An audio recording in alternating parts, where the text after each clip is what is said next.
Close your eyes for a second. Now, without looking, tell me, where's your phone right now? Got it? Of course you do. You probably knew the answer before I even finished asking. Now try this. What did you eat for lunch 3 days ago? Blank, right? Here's the thing. Your brain remembering the exact location of your phone at all times isn't a coincidence. It's not even really about the phone. It's about what that phone represents. A dopamine delivery system that you've trained your brain to prioritize above almost everything else. And the wildest part? You didn't just let this happen. You actively helped build it. This is tech they didn't teach you. Today, we're talking about neuroplasticity, the invisible rewiring happening in your skull right now, and the small, seemingly innocent choices you make every single day that are accelerating it. By the end of this video, you'll understand exactly how your brain has changed, why you're the one holding the screwdriver, and most importantly, what you can do about it. Let's get into it. So first, let's establish something. Your brain is actually being rewired. This isn't metaphor, it's not exaggeration, it's neuroscience. Your brain has about 86 billion neurons, and these neurons communicate through connections called synapses. Every time you do something, read a sentence, scroll through a feed, check a notification, those synapses fire. And here's the key principle. Neurons that fire together wire together. This is called neuroplasticity. Your brain physically restructures itself based on what you do repeatedly. It's why musicians have enlarged auditory cortexes, why London cab drivers have larger hippocampi from memorizing streets, and why you can't remember phone numbers anymore but can instantly recall your Wi-Fi password. But here's where it gets concerning. A 2019 study from the University of California found that the average person touches their phone 2,617 times per day. That's not a typo. 2,617 touches. Every single one of those touches is a neural event. Every swipe, every tap, every notification check is telling your brain this matters. Prioritize this. Build infrastructure for this. And your brain listens. Researchers at Harvard found that just 5 days of intensive digital multitasking can measurably alter the structure of your prefrontal cortex, the part of your brain responsible for focus, decision-making, and impulse control. 5 days. MRI studies show that heavy smartphone users have reduced gray matter in the anterior cingulate cortex, which is involved in decision-making and emotional processing. Basically, the more you use your phone, the worse you become at deciding when not to use your phone. It's a neurological feedback loop. But before you blame Silicon Valley, before you point fingers at Mark Zuckerberg or Infinite Scroll or algorithm engineers, we need to talk about something uncomfortable. Your participation in this process isn't passive. You're not just a victim of clever design. You're an active collaborator. Let me show you exactly how you're reinforcing these neural pathways every single day, often without realizing it. The morning primer. Your rewiring starts the moment you wake up, and I mean the moment. Here's what probably happens. Your alarm goes off, it's on your phone, you reach over, turn it off, and then almost automatically you check something. Email, messages, Instagram, news, it doesn't matter what. The point is, you've just told your brain, before I even process that I'm awake, before I go to the bathroom, before I drink water, this is the priority. You've set the neural tone for the entire day. A study from IDC Research found that 80% of smartphone users check their device within 15 minutes of waking up. You're literally rewiring your brain to crave digital stimulation before conscious thought. You're training your prefrontal cortex to defer to your limbic system, the impulsive, reward-seeking part of your brain, right out of the gate. And you do this every single morning. The notification negotiation. Now let's talk about notifications, because this is where you're really doing the heavy lifting for big tech. Every notification is a variable reward. You don't know if it's important or trivial, urgent or ignorable. That uncertainty, that's what makes it addictive. It's the same psychological mechanism that makes slot machines work. But here's the thing, you control whether those notifications exist. Right now, you probably have notifications enabled for dozens of apps: social media, email, news, games, delivery services, apps you don't even remember downloading. Each one is a permission slip you signed, saying, yes, please interrupt my focus. Yes, please trigger my dopamine system. Yes, please rewire my brain to be constantly vigilant for external stimulation. The average person receives 46 push notifications per day. That's 46 times your brain stops what it's doing, releases a small hit of dopamine, or cortisol if it's bad news, and fractures your attention. And you allowed every single one. The phantom vibration. Have you ever felt your phone vibrate in your pocket, checked it, and found nothing there? That's not a bug. That's a feature of your rewired brain. It's called phantom vibration syndrome, and studies show that up to 90% of smartphone users experience it. Your brain has become so attuned to the possibility of notifications that it starts hallucinating them. Your somatosensory cortex, the part that processes touch, has been rewired to be hypersensitive to any sensation that might indicate your phone needs attention. Think about that. Your brain is now inventing fake signals to get you to check your device. The scroll ritual. Let's talk about infinite scroll because this is where your complicity gets really interesting. Infinite scroll was designed by an engineer named Asa Raskin, who later called it one of his biggest regrets.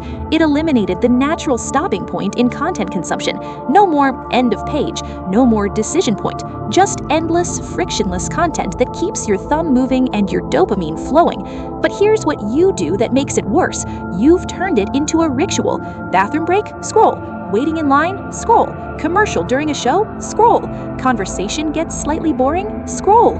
You've conditioned your brain to associate any moment of potential boredom or discomfort with the need to scroll.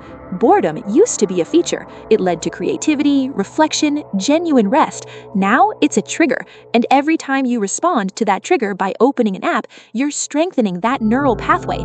Neuroscientist Dr. Adam Gazzaley found that this constant task switching, moving from real world to phone and back, doesn't just divide your attention, it actually reduces your brain's overall capacity for sustained focus.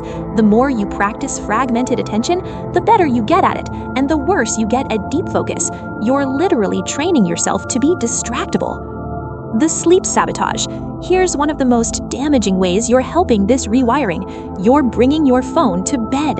Blue light from screens suppresses melatonin production. That's been established. But what's worse is the psychological activation. When you scroll before bed, you're flooding your brain with stimulation, often anxiety-inducing news, social comparison, work stress, right when it should be winding down. A study in sleep medicine found that people who use phones within an hour of sleep take longer to fall asleep, have worse sleep quality, and wake up less rested. Poor sleep impairs the brain's ability to consolidate memories and clear out metabolic waste. Basically, you're preventing your brain from doing its essential maintenance.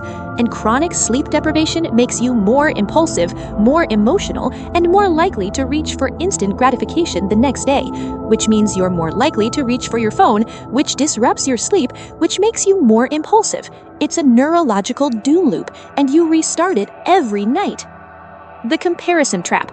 Social media is built on social comparison, and every time you engage with it, you're rewiring your reward system around external validation. When you post something and get likes, your brain releases dopamine, same neurotransmitter involved in drug addiction, same reward pathway. But here's the kicker, that reward is variable and unpredictable. Sometimes you get 10 likes, sometimes 100. You never know. That variability makes it more addictive, not less.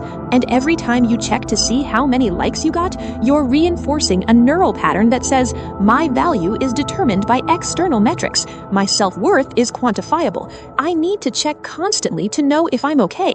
You're literally rewiring your brain to outsource your self-esteem.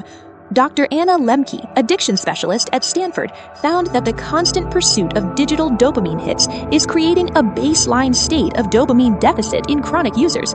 Your brain starts to need the stimulation just to feel normal. Without it, you feel anxious, restless, irritable. Sound familiar? Okay, so your brain is changing, you're helping, but so what? What's actually being lost here?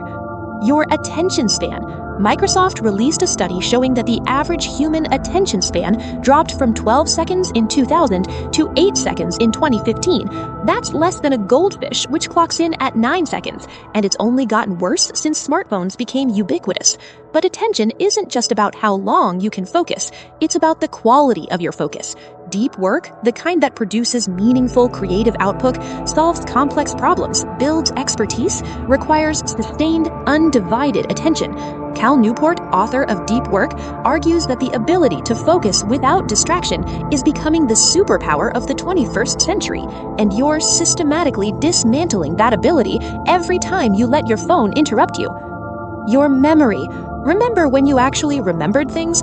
Phone numbers, directions, facts, details of conversations?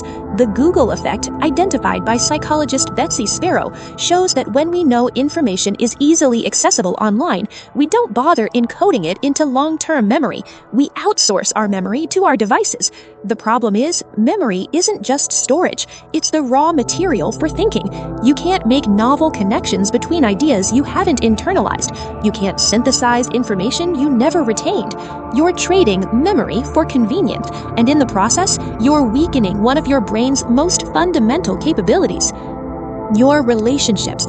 This one's subtle but devastating. When you're physically present but mentally absent, scrolling during dinner, checking notifications during conversations, prioritizing your feed over the person in front of you, you're not just being rude, you're rewiring your brain to value digital connection over physical presence. Research from the University of Essex found that just having a phone visible on the table during conversation, even if it's not being used, reduces the quality of the interaction and decreases feelings of closeness between people. You're teaching your brain that real humans are less interesting than the possibility of what might be on your screen. Your sense of self. Perhaps most concerning, you're outsourcing your identity formation to algorithms. The content you consume shapes your thoughts shape your beliefs shape your identity, and right now, what you consume is being chosen not by you, but by recommendation algorithms designed to maximize engagement, not truth, wisdom, or your well-being. You're letting AI decide who you become. Here's the good news. Neuroplasticity cuts both ways. The same mechanism that wired these patterns can unwire them. Your brain can change because it's designed to change. But you have to be as intentional about the reversal as you were unintentional about the damage. The morning rewrite. Start here. Don't touch your phone for the first hour you're awake. I know, that sounds impossible. That resistance you're feeling right now? That's the addiction talking. That's the rewiring defending itself. But try it for 1 week. Use an actual alarm clock. Leave your phone in another room. Spend that first hour on literally anything else. Exercise, reading, breakfast, meditation, just sitting. You're retraining your brain that digital stimulation is not the priority. You're rebuilding your ability to be present without external input. The notification purge. Go into your settings right now, I mean it, pause this video, and turn off notifications for everything except actual human communication. Not group chats, not social media, just texts and calls from actual people. Every notification you eliminate is a neural pathway you stop reinforcing. You're taking back control of your attention. The scroll replacement. This is hard but crucial. Identify your scroll triggers: boredom, anxiety, waiting, transition moments. Now, replace the behavior. Bored? Let yourself be bored. Sit with it. Your brain needs that white space. Anxiety? Take 3 deep breaths instead of reaching for your phone. Waiting? Look around. Notice your environment. Make eye contact with another human. You're rewiring by creating new stimulus response patterns. The screen sunset. 1 hour before bed, all screens off. No exceptions. Read a physical book, talk to someone, journal, stare at the ceiling. It doesn't matter as long as it's not a screen. You're giving your brain permission to wind down naturally, and you're breaking the association between bed and stimulation. The attention training. Practice monotasking. When you're doing something, do only that thing. Email time is email time. Conversation time is conversation time. Meal time is meal time. Start small, just 20 minutes of undivided attention on a single task. Work your way up. You're literally rebuilding your prefrontal cortex's ability to sustain focus. The analog life. Reintroduce friction. Use a paper calendar. Read physical books. Navigate without GPS occasionally. Calculate tips in your head.